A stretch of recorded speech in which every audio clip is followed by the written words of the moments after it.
Let's go. Welcome to the Trusted Leader Show. I'm your host, David Horsager.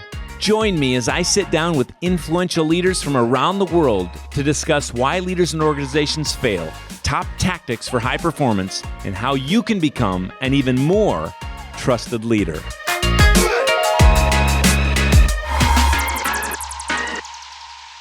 Welcome to the Trusted Leader Show. It's David Horsager. I have a very special guest. He's a dear friend. I'm going to see you in New York City coming up. Thank you, and welcome to the show, Phil M. Jones. David, it's a joy to be here. Thanks for inviting me to be part of this. Oh, thank you. Well, Phil, I mean, so many people I talk to, if they're going to describe you with one word or two, it is brilliant, humble, and kind. And it's true. You got this just brilliant guy. You split your time. You're a Brit, but you're UK and US. You've got 4 kids like I do. You know how to raise daughters. You got 2 a little bit older, 2 quite young, and the twins. Your amazing wife Charlotte. And just on the business front, I'll give a quick update. I want to have you jump in, but some of your clients are some of the biggest in the world. Everything from Keller Williams to GM to Fidelity and a whole lot of 800 more. But you were an entrepreneur at a young age. We're going to come back to that. But you speak, you train, you consult, you run a company or two. I think that I want to talk a little bit about your newest book today too, because Exactly What to Say has sold over 1 million copies, this runaway bestseller. And just so everybody knows, Phil is going to be our closing keynote speaker at the Trusted Leaders Summit in April at the JW Marriott at the Mall of America. So I wanted people to get to know you a little bit more. We have an amazing lineup at the summit, and you're closing us, and I'm excited about that. So, hey, give us another 1 or 2, 3 things about Phil Jones that we should know. Wow. I mean, you touched on some of it there, David. And yes, I started in business as a kid. I started knocking on the doors of my neighbors, asking them politely whether they wanted to have their cars washed. And I built a fairly lucrative little car cleaning business in my teens, so much so that I didn't go to school as often as I should by the age of 15 because I was making more money than the bulk of my school teachers, which was a really fun position to be in. And I've always been building businesses. I've always been leading others. And I never even knew that this was a real thing. It was just a natural thing that I wanted to go out to be able to do. And I have this innate belief system that if somebody else can do it, can somebody else be me? So I've lived in environments where I've been in awe of so many brilliant people and learned that success leaves clues. And anytime I've ever met anybody who's better at anything than I am, I've never gone like, wow. I've always asked the question, how? And what that's allowed me to be able to do is to fast track intelligence, fast track experience, borrow the experience of others.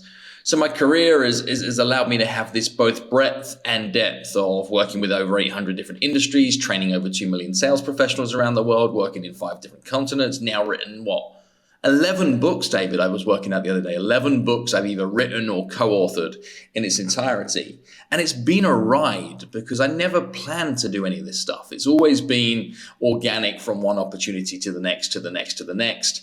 And it is a joy to have come from such earnest, hardworking background to now get the privileged position I have to help lead some really big initiatives or influence the leaders in big initiatives to make lasting change.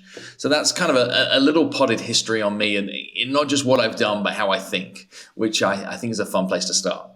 It's a fun place to start, and I think we could go one of 2 ways, personal or business first. I can't wait to get back to some personal things because I think you're doing some great things to lead your family and life, and I think great leaders tend to do that, at least seek to do that well, even though none of us perfectly. But let's jump into a couple business things. I know, there's a lot that people haven't heard. You were helped guiding Premier League football clubs. You helped grow an independent real estate business to revenue of over $240 million, $250 million with just 5 people.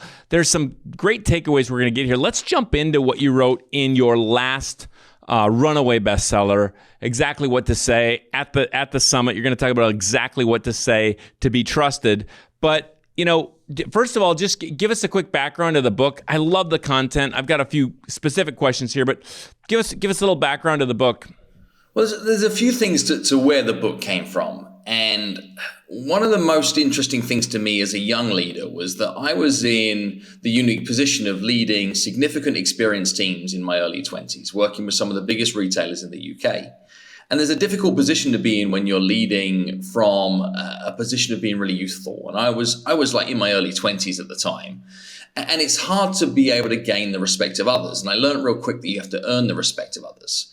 So for me to be able to lead change, what I was often doing was looking for the examples of people who were doing things brilliantly, capitalizing upon their brilliant example and sharing their brilliant example with somebody else to help them raise their game. And I do this on repeat, on repeat, on repeat. So I was studying peak performance by accident. How did you study them, by the way? Because not everybody around as a young leader were leaders. Did you read about them, watch them, listen to them?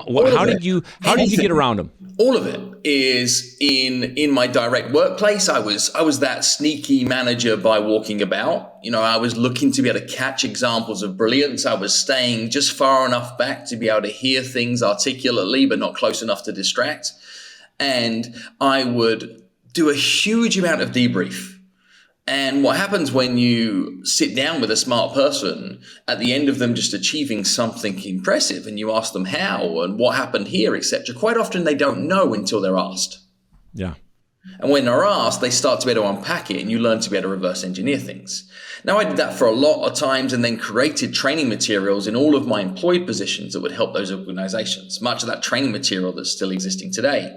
Then when I started my consulting practice back in 2009, 2010, I started to get this transparency of more and more different industries. And you teach them principles, you teach them strategies, you teach them skills. And quite often what they'd come back with is they say, yeah, but Phil, what exactly should I say? Or they say, Phil, like this all sounds great, but I wish I had you like on my shoulder or in my pocket or somewhere I could draw from in all of those critical conversations where it mattered. And at the time I enjoyed that, right? Ego play is like, that's cool. They think I'm awesome. I got skills they haven't got. But over time it became like, we've got to do something with this. And what I realized from training more than 2 million sales professionals around the world is the difference between those that do good and those that do great is the ones that really crush it have put the time into knowing exactly what to say, when to say, and how to make it count. They know the worst time to think about the thing they're going to say is in the moment when they say it. And they put time, effort, and energy into being able to prepare for life's critical conversations ahead of time. That's what they've done, and they've done it on repeat. What it does is it doesn't make them feeling like they're coming from a position of a script. It actually allows them to show up for the moment and be in the moment with more presence because they're not worried about what's next. They're not all up in their head. They understand that regardless of what somebody throws at them, they've already thought about this, seen that, imagined it ahead of time, so they can steer their own, choose their own adventures. So this fascinated me. And what I started to deliver into my keynotes 2012, 2013 is I used to deliver like sprinklings of what I would call magic words. They were handfuls of examples of words, but they were always the takeaways. People loved the speech, but they loved like the magic words, right? They loved that piece. And I thought this was fun. Then what happened was I went to a mastermind group with a group of other speakers of mine, maybe just not long after delivering one of these speeches. And we were talking about writing books. And they said, it's so hard to publish a book nowadays. And me and my big mouth got me into trouble, said you could publish a book like real quick. Like 3 weeks, I could turn something around in today's age with what exists. And I'm not talking about a great book. I'm talking about like self-published, turn around quickly. And this is 2011. So what I did is I got myself into trouble by saying that I should put my money where my mouth is. And what I did is I took a two-page PDF that I delivered to a telecoms company the week prior. There was 17 sequences of magic words to help you influence and impact. And I blew that PDF up into a short book and published it within 2.5 weeks to prove my friends wrong. Here we are then 8 weeks after me sending it go live. We got 120,000 downloads from a free Kindle promotion. I've got people like reaching out to me from all corners of the earth saying, this is amazing, this is really helpful. And I tripped over this thing. That little book went on to be a giveaway for lead capture on my website, was giveaway on the back of events and promotions, small little upsell when it was occasional. But then when I moved to the US geographically in 2017-ish, my wife and I were deciding that we were going to make the US our primary home base as opposed to the UK. And I thought I've got to do something big here so that I can move from having a global enterprise to having more of a North American-based enterprise. So I decided I'm going to write a brand new book. And then in a moment of inspiration, I went, don't be an idiot, Phil. Why are you trying to write a brand new book when you've got a great book that wasn't written properly in the first place? So I went back and I recreated one of my greatest hits. And then we called that Exactly What to Say. So Exactly What to Say is Magic Words 2.0. It wasn't me launching a new idea. It was me refining an old idea. It was me adding substance to an old idea. Not only that, is since me first releasing it, and now I'd workshop this material. I'd work with organizations from all corners of the world from so many different ways. Like, it was so tight, it was so distilled, it was so compact. And what really was the magic in it, David, is, and I only know this from reverse engineering, don't think I was smart enough to know it at the time, is I wrote the biggest little book possible. How can I cram all these deep-rooted psychological principles, this decades of experience, thousands of different industries, and put it into a book you can read in 75 minutes? What I learned was, if I teach people the example, they'll learn the principle. If I teach people the principle, they'll struggle to find examples that relate to their own world. So that's what we got with the book Exactly What to Say. It's 23 precise sequences of words that allow you to show up to life's critical conversations with more confidence and competence. But what you learn from the book is principles. What you learn is principles of influence and persuasion without realizing that's what you learn. And when you get the confidence to bring these into your daily life, you understand the power of reciprocity. You understand the power of labeling. You understand that it's pull and not push, right? You learn all these things by accident. So that's really. So let's jump in. We got a lot. This is and it took off, and it's been an amazing, genuine, global and North American bestseller. And I love it because it is quick, easy to read. It's got tips I can think differently about tomorrow morning. And so let's just jump into a few. Everybody, the book is Exactly What to Say. You've got some other work coming out, Exactly How to Sell, and some future work. But this is for everybody. They should start with this. Exactly what to say. And you're teaching people exactly what to say in sales or leadership or real estate or whatever. But let's be, for leaders today, let's jump in here and let's think about, or let me let you start. What would be a first? I'm looking at your list. I wanted simple swaps and two types of people and a favor, or just out of curiosity, or even some of the things you talk about saying. But where would you start if you said, "Hey, let me give a couple of tips and takeaways that would whet people's appetite and have them, give them something they could use tomorrow morning"? Well, if we're going to go straight in for something that people can use tomorrow morning, is quite often you want to ask somebody to take a look at something, but you're fearful of rejection. So we all know that if you do not ask, you do not get. We also know that our success is in direct correlation to the quantity of quality asks that we make in our life. We know those things to be true, yet still the biggest reason that most people don't get where they'd like to go in life is because they're afraid to ask for it. Why? Because they're fearful of rejection. So a fun place to start might be just to share some examples of a rejection-free opening formula. Perfect. Sequence of words you can use to ask just about anybody, just about anything, and it be completely rejection-free. See, if I wanted somebody to consider my idea, I wouldn't ask them directly to consider my idea. I'd preface the ask with the words, "I'm not sure if it's for you, but."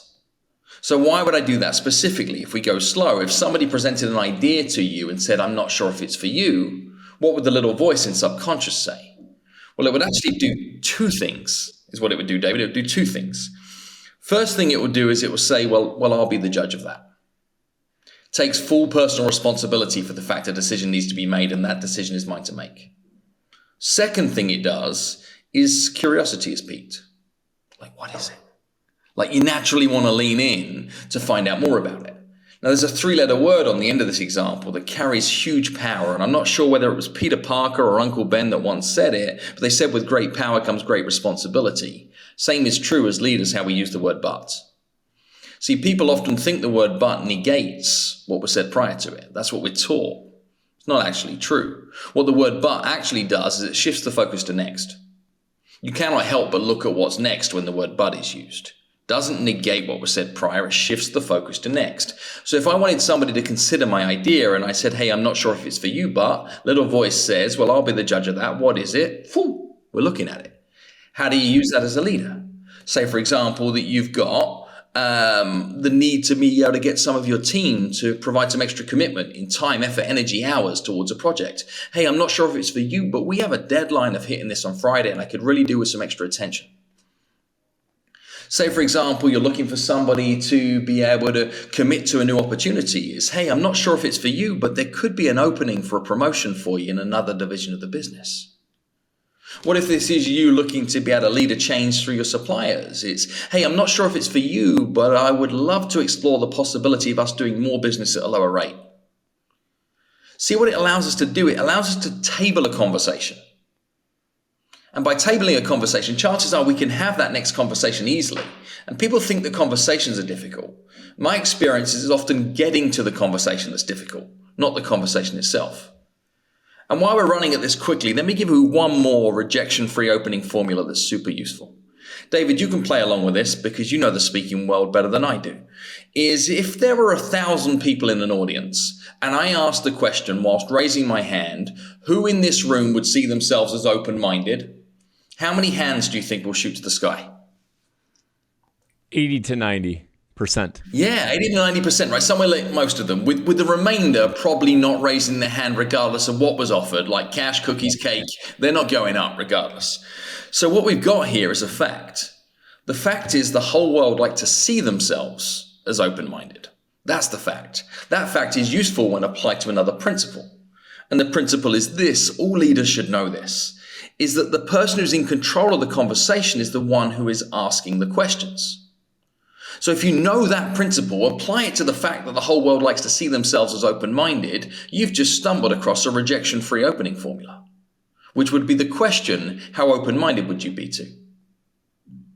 How open-minded would you be to revising your pricing? How open-minded would you be to taking on some more responsibility? How open-minded would you be to finding some time for us to talk about how you could raise your performance? How open-minded would you be to understand what our competition are up to right now so we could raise our game? I mean, how open-minded would you be to using the words, how open-minded are you more often? Love it. Great. A great couple tips. How open-minded. I think that there's a ton of truth in here. Let's get down to number 5. By the way, my one of my top speech coaches in the history of, and I've been coached all the way through. You and I just jumped into a Hall of Fame not too long ago. But she said her favorite opening, Patricia Fripp, she's been on the show, is just imagine, because it brings people into an experience. So how do you use that phrase, just imagine? Well, it can be used in a variety of different ways. What we firstly have to understand is that to make decisions, that every decision that every human being has ever made has been made at least twice. Note that. What I'm really saying is we first make decisions in our mind's eye, hypothetically speaking. We choose it up here before we choose it in reality. So if you can get yourself to get other people to see themselves in a situation before you invite them to choose to be in that situation, the chances of them choosing to be in that situation is significantly higher. Apply that to the fact that what we know as leaders about motivation is people will do things for one of 3 reasons. Reason 1 is something to run towards, i.e. an incentive. Reason 2 is something to run away from, something they're scared of. Reason 3 is something that makes their own heart sing, because largely we're all selfish creatures, right? Like that's the 3 things that we will do things for, towards, away, or self. And knowing that, well, what can I use the words just imagine to do? Well, I can use them to paint pictures in other people's minds of alternate future realities. Hey, just imagine we don't make this move right now and our competition make the move before us. Where does that leave us? Hey, just imagine we do put this extra time, energy, and effort into this initiative, allowing us to take a step out in front, finally take that market leading position that we've been looking to take for such a period of time. Just imagine that was true. Hey, just imagine by making this changes, it buys you back time, puts you in a position where you could not only be the business leader that you've been hoping to be, but allow you to be the father, the husband, the spouse, the community member that you've been looking to be too, because of the fact that what you've done is that you've systemized, you've automated, and you've taken control. Just imagine that was true. At Trust Edge Leadership Institute, we know how difficult it can be to lead a company through change and how debilitating the last couple of years have been to teams. Based on decades of research, we know that to carve the path forward for your people, you need trust. Trust is the key to reignite your company culture. Trust is what will grow your bottom line, and you can't do it alone. What if you could come together with hundreds of leaders from around the world to increase connection, capacity, and also bottom line impact?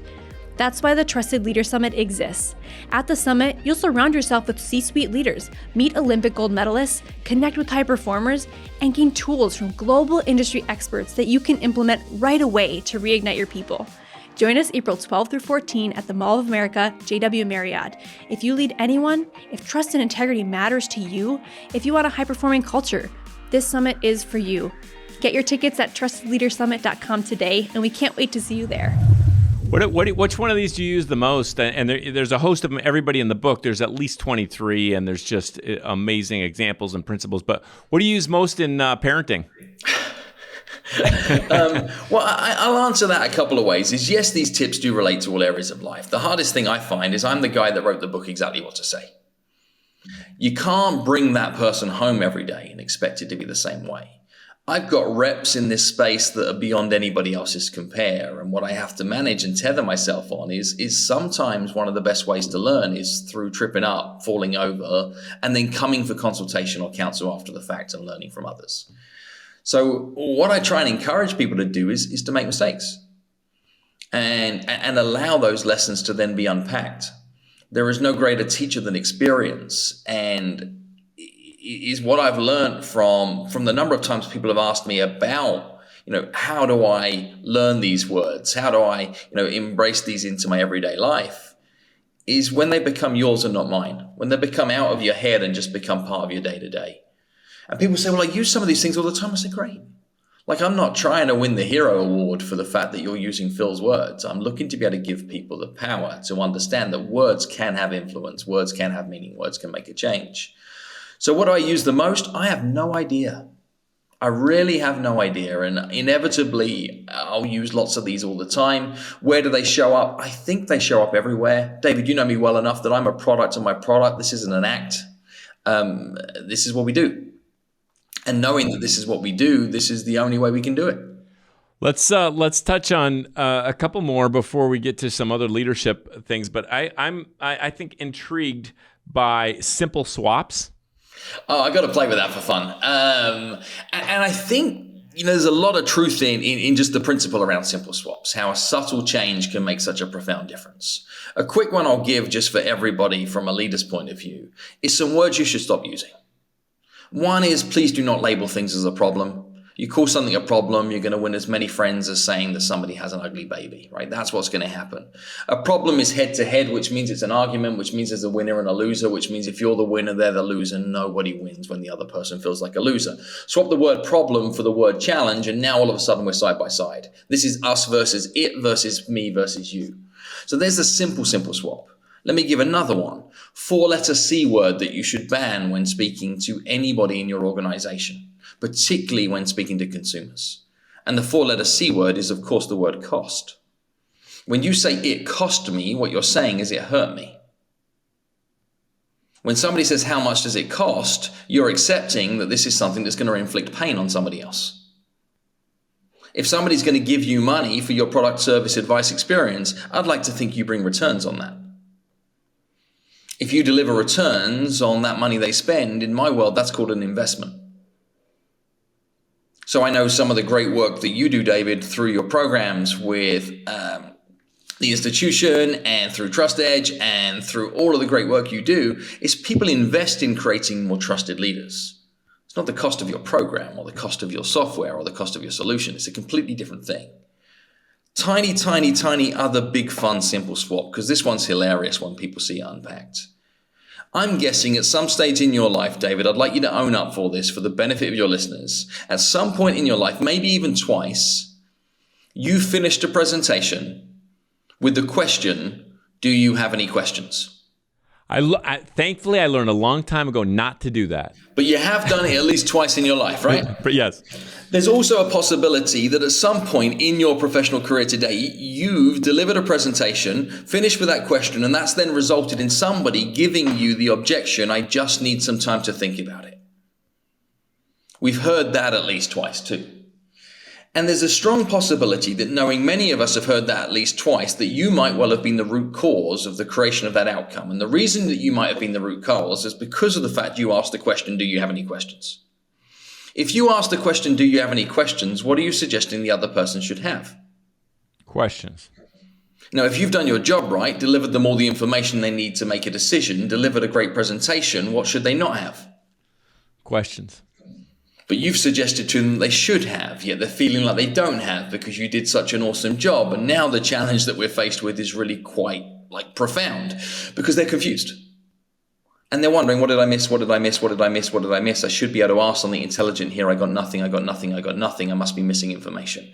Therefore, because they feel like they have insufficient data because you inserted the confusion, they say, I need some time to think about it and go away for another day. What if we make a tiny little simple swap? The tiniest little simple swap, and let's see how obvious this plays out. Instead of finishing a presentation and saying, do you have any questions? Reframe the question to, what questions do you have for me? Now what's the typical answer?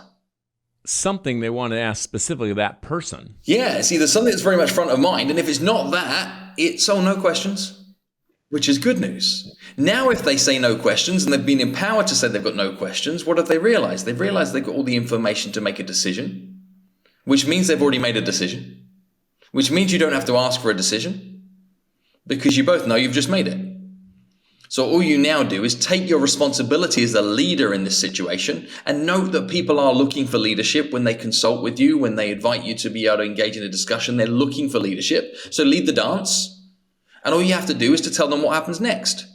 And if you're looking for the words to help them understand what happens next, I just gave them to you twice. It's the words, what happens next is. If you're in any way uncomfortable with those, try the words, the next step is. And look how what it does is it just reduces friction. It allows you to take control in a situation without manipulating, but influencing ethically, removing the friction, leading people towards an outcome that you both believe was right, as opposed to inserting friction because of the fact that you lack leadership. So this is a great one. It's critical, and it's really actually helping solve quicker. It's like, let's move to the solution. Actually, I wanted a solution. Let's move there. Correct. So we could talk about the book a lot more. There's so much here just to whet people's appetite. The chapter 10, the 2 types of people, some great phrases, some great words, some more great magic words. We might just have to have you on, but everybody can come here. Phil at the Trusted Leader Summit. I want to talk about you as a leader because you've built some amazing organizations. You're running, you're speaking and training and all this, but you're also advising and you're running a whole other agency that, you've got basically you've really helped develop other leaders to lead. And so at least what I've found is leaders that I trust, leaders that are leading others well, are leading themselves well in some way. And you work to lead your family well, you work to lead your fitness well. But if you were going to think personally, do you have some routines daily or weekly that this is so I stay relationally, spiritually, physically fit because I do, and I'm able to lead better because I do these specific routines? Anything come to mind? I'm in the same struggle with this as I think many leaders are. And yes, I get a lot done. I also relentlessly believe that I'm inadequate at this, so don't feel like I play from a position of strength, which I think is another quality that a lot of leaders share. And I believe it's a mindset to be on the relentless quest for better. I think that's why many of us choose to lead, because we're on the relentless quest for better. It's like never satisfied, never satisfied, never satisfied. And it's hard to find peace with that. But I believe that's where I'm at, is if there's a habit or a routine that I have is I have never for more than 20 years of my professional life blamed anybody for anything. So I take full personal accountability, full personal responsibility for everything that's happening in my life. And I tell you what, that allows me to run at a pace that is different to most. Because I'm never pointing a finger, I'm never wondering whether it should have been different, and I'm not looking at somebody else's inadequacies or somebody else's performance as their effect on my performance. So I think that is a habit that I feel very disciplined and come from a place of confidence on. I also believe massively in your circle, who the people are that you have that you can learn from. And I've worked very hard to get myself into rooms of people that stretch, rooms of people that can ask questions of me that I'm not brave enough to ask myself, who I trust enough to be able to give insights and answers. And I've done that for the last 20 plus years of a leader. As I think I started this interview that I've never been wow, I've always been how. And I think that's allowed me to get to a position as a leader that people that I once looked up to are now my peers. And I think that is wonderful, and something that I'm always going to be humble enough to be able to keep shooting for, is to say that there is so much wisdom around. And if you can choose who you take advice from, understand that advice and opinion are two different things, and give yourself the blessing of being somebody who shows up for those people well enough, that means that then they'll show up for you when you need them. That almost hidden team that nobody else gets to see is probably a habit that I've invested in the dark hours, in the shadows that nobody else sees, that's probably served me more than most. You've built some amazing relationships. I know your mission, and it's simple, is to help great people get better. And you've certainly made me better. Full disclosure with everybody, there's 5 of us that are part of a mastermind group. We'll be meeting in just a week, I think, in New York, and we meet multiple times a year. We're all business owners that are trying to change the world for good through our practice or our companies. You love seeing other people do better. I've seen you start, I think something that I think why people might be interested in giving to you is you're so willing to start with generosity, start by giving, start by helping. And in our industry, at least, multiple shared friends, like if I'm going to ask people, Phil is a giver. And I think that's a part of, that's a habit that you have. Not to press into this too much, we got to land the plane soon, but anything just personally that if you're going to open up the personal kimono, said, this is something I do regularly, just as a leader, to have a better marriage, to stay healthy, to be a better dad? I think consistently is to not bring the work version of me home that often. Is in our line of work, and as dynamically as we push it, I'm often the person that's looked to find the answers. I'm often the person that is responsible for change. That attribute that I talked about earlier of taking full personal responsibility for everything can have negative impacts if I bring it into my marriage or bring it into who I am as a father. And I think consciously being able to flip that switch. And something a lot of people don't know about me, David, is what I've done over a period of time is my middle initial in my brand has become meaning something to me. So Phil M. Jones is the person that people meet on stage. There's the person that somebody meets in a boardroom. They're the person that somebody can call on and ask for help, and I'll find optimistic solutions in just about any given challenging set of circumstances. But Phil Jones can cry, can be weak, can not know answers, can have frustrations, have fears, have reservations, can let my wife hold me when I'm feeling confused or scared, can show signs of vulnerability that don't necessarily show up in other areas of my life. And being able to actively choose between those two characters is something that I've grown into a habit of. And it's not that one's me and one's not me. They're just two different facets of how I choose to operate. And I think that allows me to be better at home. No doubt. Because otherwise, yeah, I just see it as a tussle. And more recently, another habit was the realization that I lived a good number of my years saying that it was, it was like work first. And then, if I can find some time for family and find some time for health, then good, happy days. I'll get there one day. I'm still young. And I started real young in this world. But what I've learned over time is that should be reversed. Like it's health first, because without that, I don't have the ability to show up for anybody.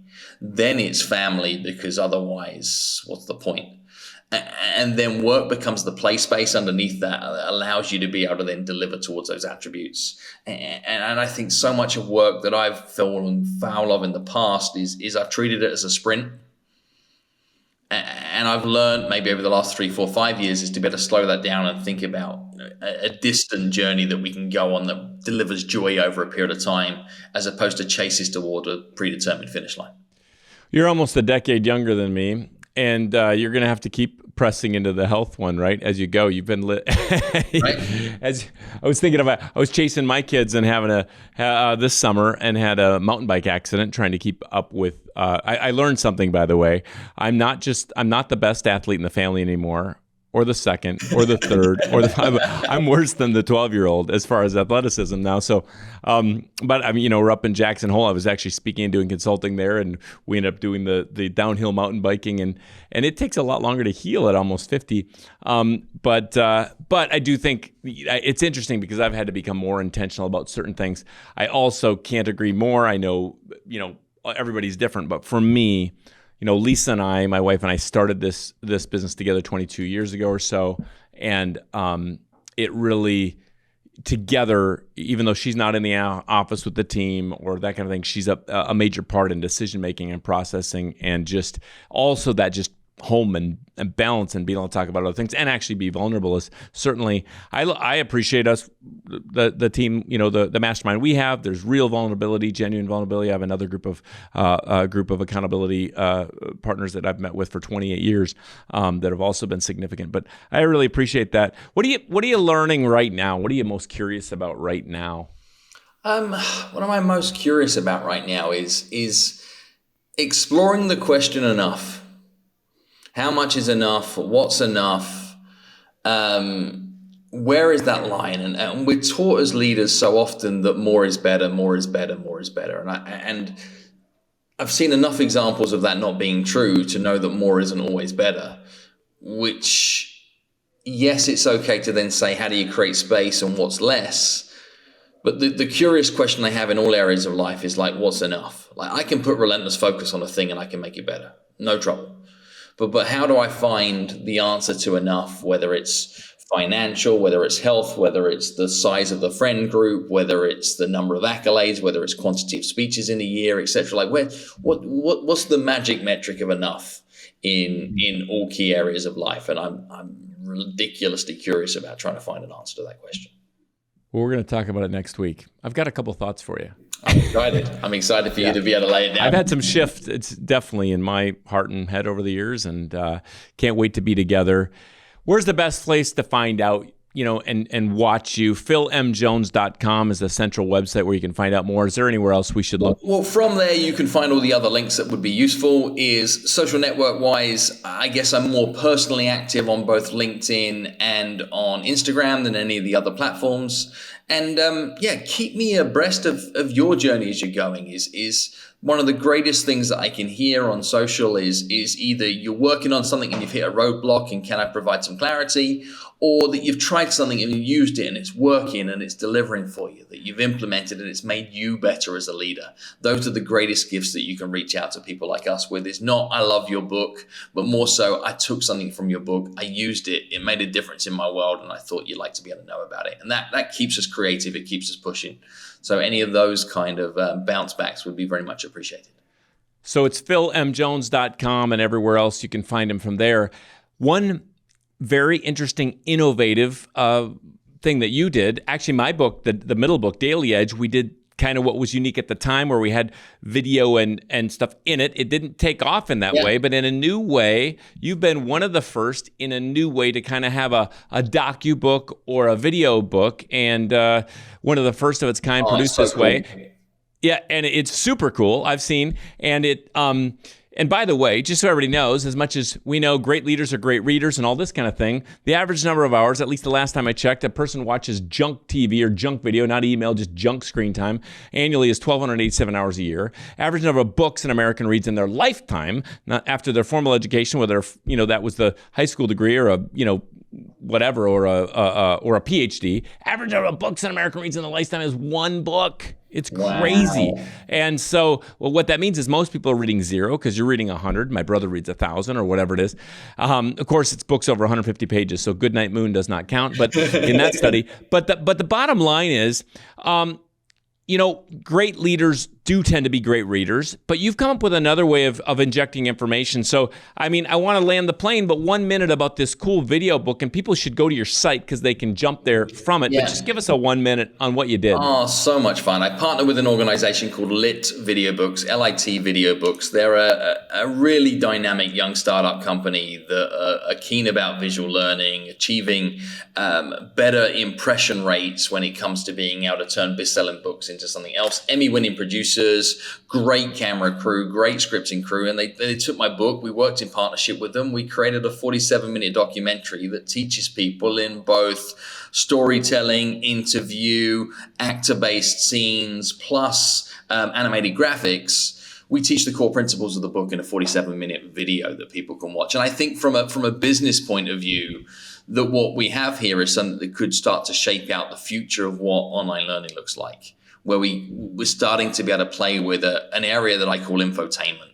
Love it. Where what this is information delivered in a way that we're already pre-programmed to want to be able to absorb it. And if you can learn something from, the latest Game of Thrones, I'm guessing you can probably learn more from, an hour-long watch of a well-packaged, well-presented, non-talking head version of a book that has been put in a new way. So that's Lit Video Books. I think if you go litvideobooks.com/exactly, you'll land on a landing page. And I think if you do it right now, while they're still in this startup mode, because I'm book 5 of all the books they're going to go do, is they got like a crazy offer. Like you get to try a video book for like $5 or $9 or something insanely stupid. So if you're even intrigued by it, go take a look at it. If you don't like it, then I'll buy it back from you. However that might work. Yeah, in this attention span deprived culture, hey, it's a way to pour in great content. So, hey, it's the Trusted Leader Show. It's got it. We end with the final question every time. This is the only one that's the same. And so, who is a leader you trust and why? There are lots, and the ones that will jump to mind are names that will not be known by anybody here on this call. But the thing that I always learn to trust in a leader is consistency. Is how do they keep showing up? How do they keep showing up? How do they keep showing up? And sometimes I trust the fact that they're a pain in the ass. But I definitely trust them if they're consistently that, and you know what you're getting. Yes. You know what you're getting. If you're late all the time, I'll trust you to be late. Yeah. Consistency. Hey, it's the cornerstone final pillar of the 8-pillar framework, or 8 pillars of trust. Certainly, we believe in it. Phil, it has just been a joy to have you on. Even more of a joy to count you as a friend. That has been the Trusted Leader Show. Until next time, stay trusted.